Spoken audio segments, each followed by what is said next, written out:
Just a few weeks ago, America was caught up in a debate over whether or not our political discourse was civil enough. At the time, MSNBC's Keith Olbermann, perhaps the most abrasive political pundit in America, said he was going to lead the charge towards a new civility. And last week, he made good on his promise by leaving the airwaves. Don't let the rhetoric of the last few weeks fool you. No one can compare to the sophisticated liberal media when it comes to taking cheap shots at the other side.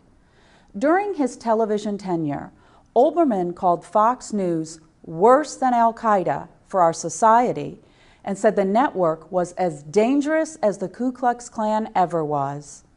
He even accused the Tea Party of wanting to march this country back to Jim Crow. But just because Olbermann is gone doesn't mean that the liberal media has come back to its senses, especially the members of the far left that receive a paycheck from MSNBC.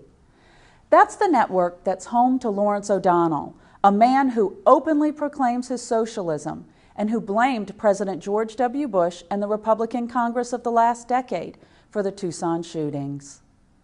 It's the home of Ed Schultz, who called Republicans bastards who want to destroy the American dream and said that conservatives don't believe in your freedom and want discrimination.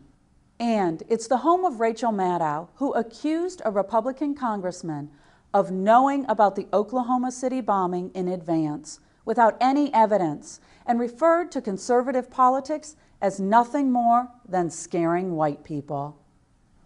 Of course, we here at CFIF don't pull our punches, and we've been known to have some fun at the other side's expense. That's as it should be in a country that's built on principles of free speech and serious debate.